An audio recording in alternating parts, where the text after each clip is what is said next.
Aim right, achieve big at KR Mangalam University. बहुत स्वागत, आप देख रहे हैं वॉर रूम। मैं हूं सौरभ, आपके साथ air commodore S Bell, major general V K Dutta, ambassador Deepak Vora, colonel Shailendra Singh हमारे मेहमान। एक बार फिर सर आपका स्वागत। हमने बात की प्रधानमंत्री और राष्ट्रपति ट्रंप की फोन पर बात, और उनके सामने प्रधानमंत्री ने स्पष्ट कर दिया कि जो कुछ आप बोल रहे हैं इतनी दिनों से, ऑपरेशन सिंदूर और इंडिया पाकिस्तान की लड़ाई मैंने रुकवा दी, उसका वो फैक्चुअली इनकरेक्ट है, उसके तथ्य गलत हैं और वो तथ्य प्रधानमंत्री ने उनको दे दिए। अब सवाल आसिम मुनीर का, फील्ड मार्शल आसिम मुनीर, जो भारत से जंग हारने के बाद प्रमोशन पाकर जनरल से फील्ड मार्शल बन गया। अब उसको अमेरिका ने बुलाया। पहले खबर थी कि वो आर्मी परेड में जाएगा, आर्मी परेड में वो दिखा नहीं। उसके बाद आज ये खबर आई कि आसिम मुनीर को व्हाइट हाउस में लंच पर इनवाइट किया है, न्योता दिया है राष्ट्रपति डोनाल्ड ट्रंप ने, और वहां उनकी मुलाकात होने जा रही है आसिम मुनीर के साथ। व्हाइट हाउस की ओर से जारी राष्ट्रपति ट्रंप के शेड्यूल में ही लिखा है कि वो कैबिनेट रूम में पाकिस्तान के फील्ड मार्शल के साथ लंच करेंगे। आसिम मुनीर 5 दिनों की यात्रा पर अमेरिका में है। यह मुलाकात ऐसे वक्त पर होने वाली है जब पश्चिमी एशिया में ईरान और इजरायल की जंग चल रही है। पाकिस्तान ने हाल ही में ईरान के पक्ष में एक बहुत साफ सार्वजनिक समर्थन का बयान दिया था, लेकिन 24 घंटे में उसने यू टर्न भी ले लिया। यहां ना, यह आसिम मुनीर अमेरिका में एक भाषण देते हुए कहता है कि पाकिस्तान ईरान के साथ खड़ा है और संघर्ष के शांतिपूर्ण समाधान की उम्मीद करता हूं। एक और अमेरिका ईरान पर सैन्य दबाव बना रहा है, दूसरी तरफ पाकिस्तान का सेना प्रमुख उसी वक्त अमेरिका में रहकर ईरान का समर्थन कर रहा है। हालांकि खुद अमेरिका में रहने वाले पाकिस्तानियों ने मुनीर का खूब विरोध किया है। जनरल मुनीर ने अमेरिका में रह रहे पाकिस्तानी मूल के लोगों को आज एड्रेस भी किया। ये जब व्हाइट हाउस में जाएगा आसिम मुनीर, तो वहां उसकी जो मुलाकात है वो सेक्रेटरी ऑफ स्टेट, मतलब अमेरिका के विदेश मंत्री मार्को रूबियो और उनके रक्षा मंत्री डिफेंस सेक्रेटरी पीट हेग्सेथ, उन दोनों के साथ भी उसकी ये मुलाकात होगी। और इससे जुड़ी हुई एक खबर मैं आपको और बता देता हूं। इस बीच ये भी चर्चा सामने आई है कि आसिम मुनीर वहां कह रहा है कि हम ईरान का समर्थन करते हैं। शहबाज शरीफ ने भी यही बात की है कि जंग नहीं होनी चाहिए, ईरान के ऊपर हमला गलत किया है इजराइल ने। और अमेरिका के जहाज, टोही जहाज, इंटेलिजेंस लेने वाले जहाज, उसके रिफ्यूलर्स, वो पाकिस्तान के एयर स्पेस में काफी अंदर तक मंडरा रहे हैं और घूम रहे हैं। मतलब पाकिस्तान ने अमेरिकी जहाजों को अपने आसमान में उड़ने की और ईरान की जासूसी करने की पूरी छूट दे रखी है। ये आपके सामने उसका एक मैप जो है मैं रख रहा हूं। इसमें जो बताया गया है कि यूएस एयरफोर्स के KC-135 बेल साहब, KC-10 ये टैंकर्स हैं, ये पाकिस्तान के एयर स्पेस में थे। एक अमेरिका का RC-135V rivet joint intelligence aircraft जो हाई ऑल्टीट्यूड पर सर्वेलेंस करता है, वो पाकिस्तान के बॉर्डर्स के आसपास जो है वो देखा गया है। और इनमें से और ये मिलिट्री जहाज हैं, सिविलियन जहाज नहीं है, तो इनको सामान्य तौर पर चैलेंज किया जाता पाकिस्तान की वायुसेना की तरफ से, लेकिन इनको चैलेंज नहीं किया गया, इनको खुला आसमान दे दिया गया। इसकी बात 1 मिनट में, पहले यही बात कर लें कि आखिर मुनीर को बुला करके क्या मैसेज जो है वो अमेरिका और ट्रंप देना चाहते हैं। सर इतना इंपॉर्टेंट हो गया उनका, मैं तो सोच रहा हूं उनका प्रधानमंत्री क्या सोच रहा होगा शहबाज शरीफ, मुझे नहीं बुलाया, आर्मी चीफ को बुलाया और उसको अब व्हाइट हाउस में लंच भी करा रहे हैं। तो वो नाराज क्यों हो रहा है? मुनीर के कपड़े घर में कौन धोएगा? वो बदमाश शरीफ तो जाके करेगा, और कौन धोएगा उनको?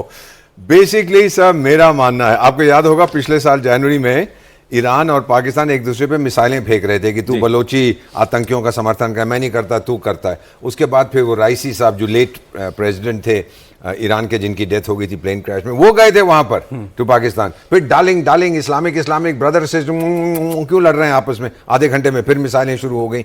मेरा मानना है सर कि इफ़ यू एक्सपेक्ट लॉयल्टी ना, जो मैं बता रहा हूँ, ये एक सुन्नी ईरान है, सुन्नी पाकिस्तान है, शिया ईरान। अगर आपको लॉयल्टी चाहिए अंतर्राष्ट्रीय मामलों में तो बाजार से एक कुत्ता खरीद लीजिएगा। अब जो होगा वहां पर, मेरा मानना है हमला होगा ऑन ईरान थ्रू पाकिस्तान और दूसरा थ्रू अफगानिस्तान, और जाएंगे लड़ने के लिए पाकिस्तान के फौजी, मरेंगे वो लोग, अमेरिका उनको गाइड करेगा। अमेरिकन लाइफ्स पे कोई फर्क नहीं पड़ेगा। पाकिस्तानी सिपाही की जान की कीमत $2000 या $5000 है, वो पैसे मिल जाएंगे। I believe this is the reason, नहीं तो और कोई कारण नहीं हो सकता कि जैसे आपने अभी बताया सर्वेलेंस तो शुरू कर दी है, भले ही वो इस्लामिक ब्रदर सिस्टर वो सब गया Amritsar, basically they are going to use, वो इस्तेमाल करेंगे पाकिस्तान का, पाकिस्तान के बेसिस का, पाकिस्तान की जो सिस्टम है, ताकि वो ईरान पे हमला कर सकें। इसलिए तो ट्रंप वापस दौड़ा गया है सर कि बहुत जल्दी मैं सब कुछ खत्म कर दूं। ये सारी बातें अपनी जगह पर सर, लेकिन व्हाइट हाउस में मिलना बुला करके बहुत अच्छी बात है। अनयूजुअल है कि नहीं है? नॉर्मली तो नहीं होता कि राष्ट्रपति किसी, ये तो जानता है कि वो असली सरकार तो वही है। कई फील्ड मार्शल्स को उन्होंने बुलाया, but the field marshal were dictators, कई बार उसने उनको किया है, बट सर्विंग जो सरकार वहां पे सो कॉल्ड डेमोक्रेटिक सरकार है, उसके हेड को नहीं बुलाया, उस देश के राष्ट्रपति को नहीं बुलाया, आर्मी चीफ को बुलाना, this is a little unusual. तो दो बातें होंगी, एक तो राष्ट्रपति ट्रंप ने एक तरीके से दुनिया को ये सामने जाहिर कर दिया कि भाई तुम ही असली रूलर हो, तुम ही से बात करें, किसी और से बात करें वो फिर तुम्हें बताएगा, तुमने क्या कहा वो हमें बताएगा, मैं सीधी तुमसे बात कर लेता हूं। और दूसरा, अब ये सब बताया जाएगा कि हमें आपकी जरूरत है इस लड़ाई में, कैसी है? बिल्कुल, आप बिल्कुल सही कह रहे हैं सौरभ। सबसे इंपॉर्टेंट, जैसे आपने पहले दिखाया था कि आपने बताया RC-135, ये बेसिकली एक स्पाई प्लेन होता है। दिखा दें, वो स्क्रीन पर दे दीजिए और मैप दे दीजिए स्क्रीन पर जी। और इस स्पाई प्लेन को रिफ्यूल करने के लिए, ताकि लंबे समय के लिए, ये RC-135 बहुत कम जहाज होते हैं अवेलेबल कहीं पे भी, तो उसको रिफ्यूल करने के लिए आपने KC-135 भी दिखाया है, एयर टू एयर रिफ्यूलर, यानी कि हवा से हवा में इसके अंदर वो ईंधन भर देते हैं। तो अब जब ये आता है और ये जहाज, ये पूरा ईरान का बॉर्डर है इस साइड पे, और जो बात कर रहे थे हमारे डिप्लोमेट एम्बेसडर सर कि यहां से यहां पे बलूचिस्तान के अंदर पिछले साल जनवरी के अंदर मिसाइलों की फायरिंग हुई थी, क्योंकि सुन्नी मुस्लिम एलिमेंट्स जो यहां पे थे वो हमला कर रहे थे ईरान के अंदर, तो उनको मारने के लिए बलूचिस्तान के अंदर हवाई हमले हुए, और पाकिस्तान ने भी रिस्पॉन्ड किया और बलूची लिबरेशन आर्मी के जो यहां थे उनके ऊपर हमला किया। तो वो तो जनवरी की बात थी, पिछले साल की। अब ये जो जहाज आएंगे, ये जहाज इसके अराउंड जाते हैं ऐसे, और ये पूरा का पूरा कम्युनिकेशन इंटेलिजेंस, कम्युनिकेशन होती है कि क्या बातचीत चल रही है, इलेक्ट्रॉनिक इंटेलिजेंस। इलेक्ट्रॉनिक इंटेलिजेंस का मतलब होता है उनके जो रेडार के एमिशंस आते हैं, कोई पे भी रेडार है, एयर डिफेंस सिस्टम है या दूसरे इलेक्ट्रॉनिक सिस्टम है, उन इलेक्ट्रॉनिक सिस्टम के एमिशन से पता चल जाता है कि कौन सा रेडार है, कहां पे डिप्लॉयड है, कौन सा एयर डिफेंस सिस्टम है, कहां पे डिप्लॉयड है। फिर इनके पास इलेक्ट्रो ऑप्टिकल सिस्टम भी है, यानी कि ये मैपिंग भी कर लेते हैं, और कोई इंपॉर्टेंट चीजें हैं या कोई इंपॉर्टेंट एलिमेंट्स है, लोग तो यहां तक कह रहे हैं कि इन्होंने इसके अंदर ऐसे सिस्टम फिट कर दिए हैं इस समय कि अगर कोई रेडिएशन होती है या कहीं पे भी न्यूक्लियर एलिमेंट्स हैं तो उसका भी पता लगा सकते हैं। इसके बारे में मैं वेरीफाई नहीं कर सकता, ये मीडिया रिपोर्ट की, ये लास्ट वाली सेंटेंस मीडिया रिपोर्ट से मैंने लिया। सो कहीं ना कहीं ये जहाज स्पाइंग के लिए यहां आए हैं, और अगर स्पेस का इस्तेमाल करने दे रहा पाकिस्तान, ऐसे कभी भी कोई जगह पे भी आप नहीं कर सकते, और खासकर मिलिट्री जहाज इंटेलिजेंस ईरान के ऊपर। अब ये दोगलापन देखिए, यहां पे एक साइड से कह रहे हैं कि हम ईरान के साथ खड़े हैं, एक साइड से कह रहे हैं कि उनका जनरल, जो कि ईरान का जनरल है, उसने नाम लिया था कि अगर हमारे पे न्यूक होता है तो हम पाकिस्तान उनको न्यूक कर देगा, इजराइल को न्यूक कर देगा। अब ये जो मीटिंग हो रही है, ये मीटिंग इन्हीं दोनों चीजों को किल करने के लिए, यानी कि इनकी धरती का इस्तेमाल करके, पाकिस्तान की धरती का इस्तेमाल करके अगर हमले किए जाएं ईरान के अंदर, क्या वो फिजिबल होगा, उसकी क्या रिक्वायरमेंट्स होगी पाकिस्तान के साथ, कौन से बेसिस इस्तेमाल किए जा सकते हैं, ये लोअर लेवल की बात नहीं करेंगे प्रेसिडेंट ट्रंप। सिर्फ ये कहेंगे वो तुम्हारे बेस यूज करने हैं, मुझे करने देना, बस इतना ही उनका बोलना है। अरे मैं ये सोच रहा हूं, ये लड़ाई कोई सीधी अमेरिका की लड़ाई भी नहीं थी। इजराइल कूदा, उसके पीछे पीछे अमेरिका आ रहा है, या जैसे भी आप उसको कह लें, डायरेक्टली तो नहीं इन्वॉल्व हुआ अमेरिका। इनकी जो असल लड़ाई थी, जो 2001 9/11 हमले के बाद जब इनको अफगानिस्तान में ढूंढना था उसामा बिन लादेन को, उस वक्त तो पाकिस्तान को इन्होंने, मुशर्रफ होता था, फोन पर डांट दिया था, either you are with us or against us, dialogue मार दिया था। और मुशर्रफ ने बाद में कहा था कि मेरे पास कोई चॉइस नहीं था, मैं करता क्या कि मैं अमेरिकियों को अगर पाकिस्तान की bomb you into the stone age, will bomb you to the stone age. उस वक्त तो फोन पर यूं कह दिया, और आज आप उसको व्हाइट हाउस में बुला के पुचकार रहे हैं।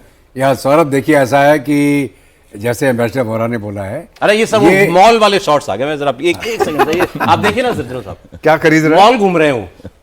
आसिम मुनीर जो है इतना समय है, मॉल में गया घूमने, इतना समय है वहां पे, उसने कभी मॉल देखा नहीं होगा जिंदगी में। वो मुझे पता नहीं, ये तो मीटिंग की आज बात आई है, इससे पहले वो 4 दिन क्या कर रहा था किसी को मालूम? ये 4 दिन इसी तरह के काम कर रहे थे, कर रहा था, किसी तरह के कुछ तो हो, टाइम पास करना। देखिए, नहीं आप, मैं सर एक सेकंड लगाऊंगा। बट डायस्पोरा आया था उसको रिसीव करने कहने के लिए पाकिस्तान की तरफ से। उन्होंने क्या बोला, go back Munir, you are a murderer, you are this and that. अभी अभी आप एक और वो दिखा रहे थे जिसमें मुनीर की बड़ी फोटो है और वो एड्रेस कर रहे हैं अपने ही डायस्पोरा को। आप इसके बड़े डीपर मीनिंग्स लीजिएगा। पीछे फोटोग्राफ है फील्ड मार्शल की।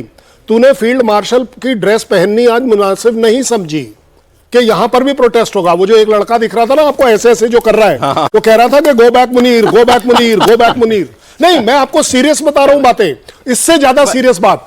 उसको बुलाया क्यों गया, एक सेकंड और दीजिएगा मुझे। देखिए, पाकिस्तान के बारे में ब्रीफिंग प्रेसिडेंट की जरूर करी होगी डिप्लोमेट से, और कहा होगा कि सर, वो तो उससे पूछा होगा भाई पाकिस्तान में प्रॉब्लम क्या है। बोले सर एक तो सबसे बड़ी प्रॉब्लम है भूखमरी की, वहां काफी प्रॉब्लम है, जो कॉस्ट भी है वो ज्यादा है। बोले और क्या है, बोले सर ये भी कभी कभी बीच में बोल देता है कि मेरा न्यूक्लियर बॉम्ब जो है वो इस्लामिक है। बोले और क्या प्रॉब्लम है, बोले सर वो कहीं बात कर रहा है कि इस्लाम ईरान मेरे साथ या मैं उसके साथ। बोले यार एक काम करो, since you have briefed me, एक तो उसको लंच पे बुला लो, let us offer him one lunch at least in USA and let us see the stand. ज्यादा बड़ी बात आप देखिए, उसका इफेक्ट, रिपल इफेक्ट देखिए। नवाज शरीफ ने क्या कह दिया सडनली, ये बॉम्ब न्यूक्लियर हमारा शांति के लिए है। ये छोटी बात नहीं है। कहां इस्लामिक बॉम्ब चल रहा था कि वो पैलेस्टीन के लिए है, पूरे इस्लाम के लिए है, पता नहीं किसके लिए है। आज सडनली वो पीस का बॉम्ब बन गया। आप देखिए, ये देखिए पीछे फोटोग्राफ, ये बंदा खड़ा है, इसमें आज हिम्मत क्यों नहीं हुई कि ये अपनी यूनिफॉर्म पहन ले। और अभी आप देखिएगा, दिखाएंगे आप जी, ये इसको इसके पीछे ये देखिए। पर सर उसने पीस बॉम्ब नहीं बोला, it's a bomb in pieces ये बोला था ना उसने। सॉरी जनरल साहब, इसको बुला रहा, इसको क्यों बुलाया ट्रम्प? देखिए, ट्रंप ने इसको 3 कारण के लिए बुलाया है। सबसे पहले तो जैसे पहले वोरा साहब ने बोला, अनप्रेसिडेंटेड है। The head of the state of United states of America किसी जर्नल के साथ उसको लंच में नहीं बुलाता है। हाँ, पहले परवेज मुशर्रफ 2001 में गया था एज प्रेसिडेंट ऑफ पाकिस्तान, ठीक है। तो ये अनप्रेसिडेंटेड है। और क्यों बुलाया है, 3 मुद्दे। पहला था क्रिटिकल मिनरल्स, जो बलूचिस्तान में अमेरिका का इंटरेस्ट है, जो चीन भी नजर लगा के बैठा है वहां। वो पहले भी इनको बता चुके हैं कि हम ये क्रिटिकल मटेरियल चाहिए। दूसरा, जो क्रिप्टो का डील हुआ इनका, इनके बेटे का, तो क्रिप्टो में ये भी बैठा हुआ था ट्रम्प का घर का मीटिंग के अंदर। 100% तो ये क्रिप्टो के बारे में बोलेगा, हाँ बेटा बोल कितनी कमीशन लेनी है तूने, तो वो इसके बारे में चर्चा होगी। तीसरी चर्चा है इसकी, जो टेररिज्म, काउंटर टेररिज्म के ऊपर ISK इस्लामिक स्टेट के ऊपर ये बात कि वो पहले भी उसने बोला, हमने थैंक यू बोला जी पाकिस्तान को, ने हमारी बहुत मदद करी। और तीसरा, इसको ये डांट मारी होगी कि तू पागल है क्या, तू बम मारेगा, भारत के साथ पंगा ले लिया तूने सारी पूरी जो कहते हैं रॉकिंग दी बोट कर दी तूने इस इलाके में, तो तू समझ जा। और फाइनली अब हम तेरी जो एयर स्पेस है और तेरी जो एयरफील्ड्स हैं उनको इस्तेमाल करेंगे ईरान के ऊपर हमला करने के लिए। तो तेरे को कुछ कहना है? वो बोलेगा मेरे बाप मेरे को कुछ नहीं कहना, आप जो मर्जी लीजिए, मैं पेंट भी उतार देता हूँ। तो अफगानिस्तान की लड़ाई के लिए तो अमेरिका ने काफी बेसिस इनके लिए रखे थे, ले रखे थे। वो अफगानिस्तान पूरा यही से तो चल रहे थे। 4 मेन बेसिस थे, नूर खान, क्वेटा, तो आपने तोड़ दिए सारे। और 2 और बेस थे, मेरे माइंड में अभी नहीं आ रहे। नूर खान, क्वेटा, पेशावर, न्यूर खान, क्वेटा, पेशावर, और शायद साउथ में एक और। आपको लगता है अब ये वैसे ही ऑपरेट करेंगे पाकिस्तान की एयरबेस? बिल्कुल, अगर इनको आप चाहिए तो पाकिस्तान उसको रोक ही नहीं सकता। ऑलरेडी उनके असेट्स, नूर खान के ऊपर जब हमने ब्रह्मोस मारी तो क्यों तकलीफ हुई अमेरिका को भी। अच्छा सर, इसमें एक इंपॉर्टेंट अपडेट और, ये G7 में जो प्रधानमंत्री ने बातें कही हैं उससे निकल कर के आया, लेकिन इससे सीधे सीधे इस खबर से जुड़ता है। प्रधानमंत्री ने ये भी कहा है वहां पर कि एक तरफ तो हम सब लोग जो हैं बड़ी जल्दी किसी देश के ऊपर सैंक्शंस लगा देते हैं, प्रतिबंध लगाते हैं जो हमें सूट करता है, जिसके ऊपर इस तरीके से कार्रवाई करना, और वहीं दूसरी ओर ऐसे देश हैं जो खुलेआम आतंकवाद का समर्थन कर रहे हैं और आप लोग उसको रिवॉर्ड करते हैं। तो एक किस्म से एक खरी खोटी भी सुनाई, आईना भी दिखाया प्रधानमंत्री नरेंद्र मोदी ने। और ये दुनिया के जो ये विकसित देश हैं खास तौर पर, इनके लिए उन्होंने कहा कि अपनी पसंद के आधार पर किसी पर प्रतिबंध लगा देना ये एक पहलू है, और दूसरा यह है कि कोई व्यक्ति कोई देश जो आतंकवाद को बढ़ावा दे रहा है, पाल पूछ रहा है, उसको आप रिवॉर्ड करते हैं। ये शब्द उन्होंने इस्तेमाल किया है। बोरा साहब, किसके लिए है ये? क्या चीज? ये बयान किसके लिए है? Very good question. बयान दुनिया के लिए है, बयान अपने लोगों के लिए है, और ये बयान गया है टफ टॉक जिसको हम कहते हैं सर, स्ट्रेट फॉरवर्ड। एक्चुअल इसका रेसिपिएंट कौन है ये थोड़ी देर में स्पष्ट हो जाएगा। जनरल साहब उसके बारे में आपको और बताएंगे कि क्या इसका इंटेंशन है। मेरा मानना है कि ये जो सारी नौटंकी चल रही है, जो मुजरा वहां पे चल रहा है व्हाइट हाउस में, वो जो है सर उसका कोई बड़ा असर नहीं होगा। It is not going to change anything sir. जो रिलेशनशिप है रिलेशनशिप वही रहेगी। पाकिस्तान नौकर है, वो नौकर रहेगा, वो मालिक नहीं बनेगा। That's basically. और ये जो अभी इसके साथ चर्चा है मुनीर के साथ, वो भारत पाकिस्तान को लेके बिल्कुल नहीं है, वो बिल्कुल उनका अलग एजेंडा है। उन्होंने आगे इसको किस प्रकार इस्तेमाल करना है, इस बिके हुए मुल्क को, इस आर्मी फॉर हायर को, इन मर्सनरी फौज को और इन भूखे नंगे लोगों को। नहीं, लेकिन एक मैसेज तो दे ही दिया प्रधानमंत्री ने। मैं आपकी बात स्पेसिफिकली आंसर करूंगा। आपका सवाल था G7 में प्राइम मिनिस्टर का बोलना, ये बहुत बड़ी बात है। देखिए G7 अपने आप को बहुत तुईस मार्का समझता है, इसमें कोई डाउट नहीं है, और होगा भी, अपनी तरफ से होगा। लेकिन आज भारत क्लैरिटी के साथ दुनिया के सामने वो बातें रखने को तैयार है जो आज से पहले नहीं रखा करता था, अवॉइड किया करता था। अदरवाइज आप बता दीजिए, अगर हम बात कर रहे हैं कि विकासशील और विकसित देश जो कि इसको टेररिज्म को सपोर्ट कर रहे हैं, किसकी बात हो रही है? क्या आपको नहीं पता चल रहा कि वो G7 की बात हो रही है, कि तुम लोग हो? और चलिए उसका एक और प्रूफ है, पाकिस्तान के तो साहब ने बोल भी दिया था कि हम 40 साल से आप ही के लिए कर रहे हैं ये टेररिज्म। तीसरी बात ज्यादा बड़ी कि ये जितनी चीजों का ब्लेम है ये छोटी कंट्रीज को, that means India is also representing छोटी कंट्रीज, विकासशील कंट्रीज, कि आप हर चीज का ब्लेम उनके ऊपर डाल देते हैं। कोई बड़ी बात नहीं है। बट मैं भारत का प्राइम मिनिस्टर आपके सामने खड़े होके अपनी इतनी औकात रखता हूं कि आपको आपकी औकात जरूर बता दूं। ये ग्लोबल साउथ का तो पूरा व्यक्तित्व यही है भारत के साथ। He is the acknowledged leader of the 128 countries जो ग्लोबल साउथ के। जब वो बात करता है वो उनके लिए बस। G7 की जब स्थापना हुई थी, पहले चीज था ग्लोबल इकोनॉमी को किस तरह हैंडल किया जाए, उसमें बहुत समस्याएं थी। दूसरा था इंटरनेशनल सिक्योरिटी जोड़ दिया, अब आर्टिफिशियल इंटेलिजेंस जोड़ दिया। अरे क्लाइमेट चेंज कहां है टाइगर? अरे आतंक कहां है टाइगर? वो सारी चीजें भारत के प्रधानमंत्री ने स्पष्ट कर दी हैं कि ये सबसे बड़ी इश्यूज हैं जो हमें आज सता रही है। उसकी तो आप बात ही नहीं करते। आप तो वहां बैठ के बड़ी पार्टीज करते हो और फिर शाम को शराब पी के और बाकी चीजें की बात करते हो। मेन मुद्दे यही हैं। ग्लोबल इकोनॉमी स्टेबलाइज हो जाएगी, आपका कोई रोल नहीं है। पहले था आप 70% ग्लोबल जीडीपी के थे, आज 30% से कम है। वो सारा पावर अब शिफ्ट हो गया from the west to the east. Main issues ये जो 3 या 4 हैं, ये प्राइम मिनिस्टर ने स्पष्ट रूप से कर दिए हैं। 193 देश, ये सुन लीजिएगा, 193 सदस्य हैं संयुक्त राष्ट्र संघ के। 100 से ज्यादा 2025 ग्लोबल टेररिज्म ट्रैकर ने कहा है 100 से ज्यादा आतंक से पीड़ित हैं। और मैं क्षमा चाहता हूं ये कहते हुए, 99% इस्लामिक आतंक है। ये मैं नहीं कह रहा सर,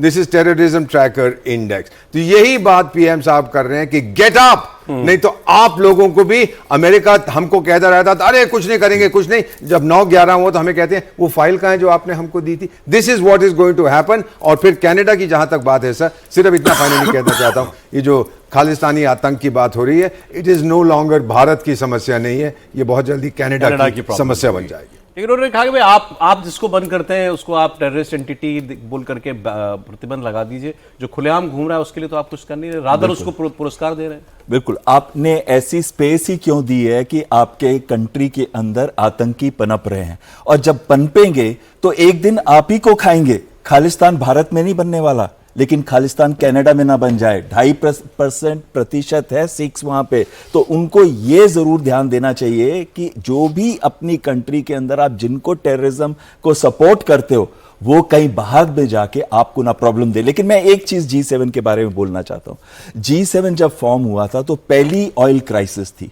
और वो क्यों हुई थी? अरब इजरायली वॉर था 1973 का, और उसके अंदर किसके ऊपर प्रतिबंध लगे थे? अमेरिका के ऊपर।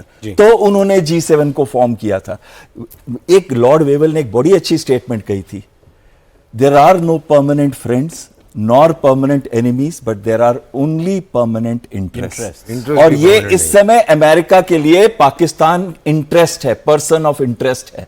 पर्सन इसलिए कह रहा हूं कि उसको पकड़ेंगे भी, छोड़ेंगे भी नहीं, और उसको इस्तेमाल भी करेंगे। इसी वजह से उसको बुलाया गया है उसकी एयरफील्ड्स का भी इस्तेमाल करने के लिए, अगर जरूरत पड़ी उसकी स्पेस का भी, और उसको बोलने के लिए कि अपने बम के बारे में कभी दोबारा बात मत करना। अच्छा, ये कुछ बहुत वो हमारे पास तस्वीरें जो मुनीर का विरोध वहां पाकिस्तानी ने किया ना, वो भी बड़ा मतलब शब्द बड़े अच्छे इस्तेमाल करते हैं Murderer. अपने फील्ड मार्शल।